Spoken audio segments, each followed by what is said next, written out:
আসসালামু আলাইকুম। Hello everyone, কেমন আছেন আপনারা সকলে? আই হোপ আপনারা সকলে ভালো আছেন। আলহামদুলিল্লাহ, আল্লাহ পাকের অশেষ রহমতে আমিও ভালো আছি। এই তো চলে আসলাম আপনাদের মাঝে আরও একটি নতুন নিউ অ্যানাদার ব্লগ ভিডিও নিয়ে। ভিডিওর শুরুতেই দেখা যাচ্ছে আমি অনেক রকমের রান্না করেছি। আসলে রান্না তো সকলেই মোটামুটি করে, কিন্তু রান্নার হাত ভালো কার খেয়েই কিন্তু বোঝা যায়। আসলে রান্নাটা করার উদ্দেশ্য হচ্ছে কম বেশি কিন্তু সবসময় রান্না করা হয়, কিন্তু রান্নার গুণগত মান বজায় রেখে ঠিকঠাক করে রান্নাটা করতে পারলে ভালো। কিন্তু অলওয়েজ এভরি টাইম রান্না করতে ভালো লাগে না। আসলে কি সবসময় কিন্তু রান্না বান্না কাজকর্ম এগুলো নিয়ে করতে করতে কেমন একটা বোরিং ফিল করি। অথচ নিজেও জানি না 2025 সাল এসে মোটেও কিন্তু কোনো কিছুতে মন বসছে না। মনটা কেমন উদাস হয়ে আছে, সব কিছুই কিন্তু একটু অন্যরকম হয়ে গেছে। তো সকলের ক্ষেত্রে একই রকম কি না খুবই জানার আগ্রহ আমার। কেন এই বিমর্ষ মন, কেন এই বিমর্ষতা, কেন মনকে ঘিরে আছে জানি না। প্রত্যেকটি পদক্ষেপেই যেন এমন মনে হচ্ছে মনটা কিছুতেই স্থির হচ্ছে না, বুঝতে পারতেছি না, কিন্তু আপনাদের সাথে শেয়ার করতেছি। আসলে প্রত্যেকটা ক্ষেত্রে অধিকাংশ মানুষই কিন্তু এক এক রকমের হয়। আমাদের জীবনযাত্রার মান চলা, কথাবার্তা সব কিছুই কিন্তু এক এক ধরনের হয়ে থাকে। তো আজকে সকাল থেকে কিন্তু ভিডিওটি শুরু করেছিলাম। তো সকালের নাস্তায় কিন্তু আমি পাউরুটি আর চা রেখেছিলাম, আর এটা দিয়ে কিন্তু নাস্তাটা করে ফেললাম। কারণ প্রত্যেক দিন আর প্রত্যেকটি সময় কেমন যেন ভালো না লাগার মতন কাজ করতেছে। আর যখন বাচ্চাদের দিকে তাকিয়ে থাকি, বাচ্চাদের খেলাধুলা একটু দেখি, তখন একটু ভালো লাগে। শৈশবটা কতই না ভালো কেটেছিল আমাদের একটা সময়। তো ওই দিনগুলো যদি আবার ফিরে পেতাম, তো ওইটা তো আর কখনোই সম্ভব না। যেটা চলে যায় সেটা কিন্তু আর কখনোই ফিরে আসে না, কিন্তু ওই সময়গুলো কিন্তু আমরা অনেকটা মিস করে থাকি। তো আমারই জীবনে ঘটে যাওয়া অনেক সময় মনে হয় আগের মতো যদি হয়ে যেতে পারতাম, তখন কিন্তু কোনো কিছুরই কিন্তু হিসাব নিকাশ থাকতো না।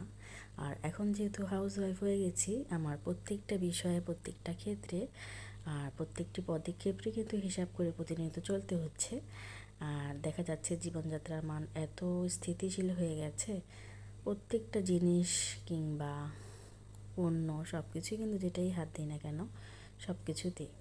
আর আমরা যখন ছোটোবেলায় ছিলাম, আমাদের দেখা যেত যে হাতের কাছে যে পরিমাণ টাকা ছিল কিংবা বাবা মার কাছ থেকে নিতাম, ওটা দিয়ে কিন্তু আমাদের চাহিদা অনুযায়ী সব কিছুই পেয়ে যেতাম। আর জীবনযাত্রার মান যত বাড়ছে, মনে হয় দিন দিন টাকার পরিমাণটা কিংবা টাকার যে মানটা, ওটাও হয়তো ডিমান্ডটাও কমে যাচ্ছে। কারণ টাকার কিন্তু এখন কোনো মূল্য নেই, কিন্তু মূল্য আছে পণ্যের, জিনিসপত্র। আপনি বাজারে যাবেন বা কিছু ক্রয় করবেন, কিনে নিয়ে আসবেন, দেখবেন আপনার পণ্যগুলোরই কিন্তু দাম হবে বেশি, কিন্তু টাকার কিন্তু কোনো মূল্য নেই।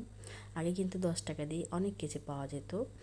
বিশেষ করে বলতে গেলে আগের দিনে কিন্তু, আগের কথা বলতে চাচ্ছি বলতে 2004 সালে 2005 সালেও কিন্তু আপনার হচ্ছে 1 হালি ডিমের দাম কিন্তু আপনার 6 টাকা থেকে 7 টাকা কিংবা আরও কম ছিল, আমার যতটুকু ধারণা। কিন্তু এখন সব কিছুই কিন্তু ধরাছোঁয়ার বাইরে।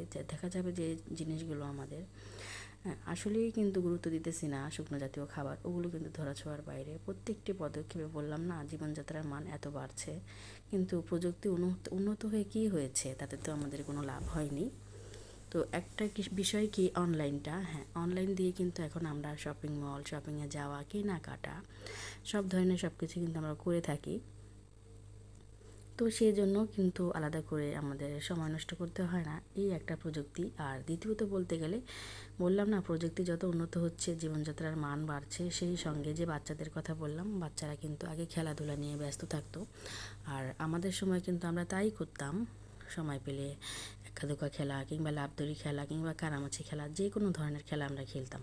কিন্তু এখন দেখবেন বাচ্চারা কিন্তু খেলাধুলায় কিন্তু অমনোযোগী হয়ে গেছে। প্রতিটা সময় কিন্তু দেখবেন তারা মোবাইল নিয়ে ব্যস্ত, মোবাইলে গেম খেলবে, ফ্রি ফায়ার খেলবে, এটা খেলবে ওটা খেলবে।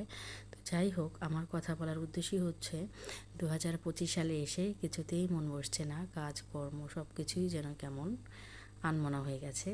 আর আমাদের চলাফেরা কিন্তু আমাদের ফ্যামিলি মেম্বারদেরকে নিয়েই। আর ফ্যামিলি মেম্বাররা যদি ভালো থাকে, তাদের প্রতিটি চাওয়া পাওয়া সব কিছু যদি পূর্ণ থাকে, তাহলে দেখবেন সব কিছুরই কিন্তু ভালো লাগে। আর সফলতা এমন একটা জিনিস, তার জন্য কিন্তু ধৈর্য ধারণ করতে হয়, কষ্ট করতে হয়, মেহনত করতে হয়, এই হচ্ছে কথা।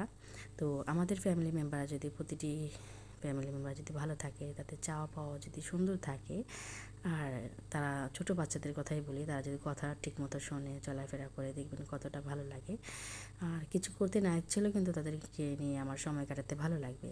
তো আগের দিনে আমরা দেখা যেত বাবা মার কথা, একটা কথার ইশারাতেই কিন্তু কথাটা শুনে ফেলতাম। আর এখনকার বাচ্চারা কথা তো শুনবে দূরের কথা, তারা তো কিছু গুরুত্বই দিতে চায় না। তাদের মন মতো মর্জি, তারা যেটা ভালো লাগবে সেটাই করবে, এই হচ্ছে কথা। তো যাই হোক, অনেক কথা বললাম, এখন ভিডিও রিলেটেড কিছু কথা বলি। তো আমার ছেলের কিন্তু শরীরটা ভালো না, অসুস্থ। সে বলল, আমু আজকে কিছু রান্না করো। তো আমি বললাম, যেহেতু ভালো না, তোকে ভালো কিছু রান্না করে দিই। তো মোটামুটি মাঝে মধ্যে পোলাও রেসিপিটা করাই হয়। তো ওর জন্যই করা, ওর জ্বর আসছে, শরীর ভালো না, কিছু ফল ফ্রুট আর হচ্ছে কিছু রান্না করে দিলাম, এই আর কি। তো আমরা কিন্তু আপুরা ভাইয়েরা সবাই কিন্তু মোটামুটি জানি পোলাও রেসিপি করার জন্য কী কী লাগে। আমি এখানে আউট কোনো মশলা ইউজ করিনি, ঘরে থাকা যে যে উপকরণগুলো থাকে ওগুলো দিয়ে কিন্তু আমি রান্নাটা করে নিয়েছি। আর আমি সবসময় আপনাদেরকে বলে থাকি যে ঘরোয়া পদ্ধতিতে, ঘরোয়া টিপস যেগুলো হাতের কাছে থাকে, আলাদা করে এক্সট্রা ব্যবহার করতে হয় না, ইউজ করতে হয় না। আমি কিন্তু সেই ধরনের রান্নাগুলি বিশেষ করে করে থাকি। অবশ্য যেটা আমার হাতের কাছে থাকবে সেটা দিয়েই তো আমি ঝটপট করে নিতে পারবো। আর অথচ যদি আমি অপেক্ষা করে থাকি বাজার থেকে নিয়ে আসবে তারপর করব, তাহলে দেখা যাবে কি অনেকটা সময় আমার লেগে যাবে, কিন্তু অপেক্ষা করতে হবে। সেজন্য আমি অপেক্ষা করি না। অপেক্ষার জিনিসটা আমার থেকে খুবই একটু বোরিং ফিল করি। কাউকে অপেক্ষা করাতেও আমার ভালো লাগে না, আর নিজেকে অপেক্ষায় বসিয়ে রাখতেও ভালো লাগে না। আমি যে জিনিসটা করব সেটা কিন্তু তখনই তৎক্ষণাৎ করে ফেলবো, কিংবা করতেছি, এই ধরনের অভ্যাসটা আমার কেন জানি ভালো লাগে না। তো আমি চেষ্টা করি যে আমার ছেলে মেয়ে তাদেরকে আমার মতো করে গড়ে ওঠার, যে তোমরা অলসতা করবে না। অলসতা এমন একটা জিনিস যে তোমাকে দিন দিন আরও নষ্ট করে ফেলবে।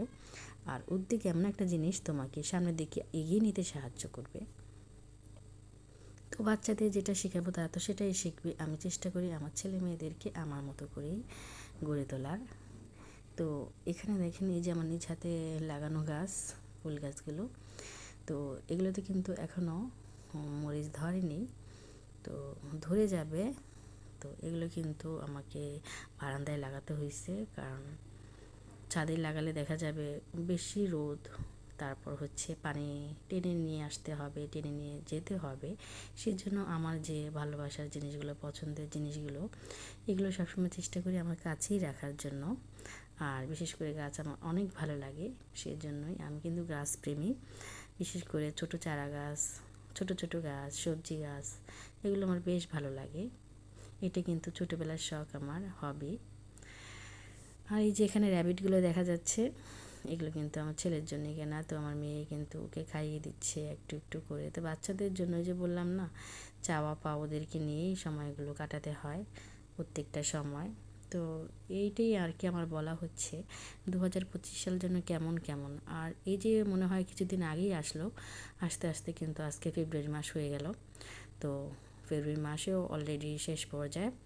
তো কখন যে দিন আর সময় চলে যায় তো কিন্তু আমরা ধরে রাখতে পারি না। সময় এবং স্রোত এমন একটা জিনিস যা ধরা বলার আর কি কাছে না, এটা আমাদের সাধ্য না।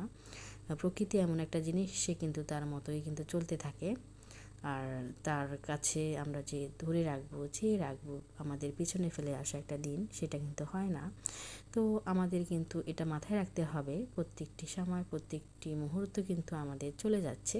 তো এই সময়গুলোতে আমরা কে কীভাবে কাজে লাগাচ্ছি, কে কী করতেছি, সেটার প্রতি বিশেষ করে গুরুত্ব দিতে হবে।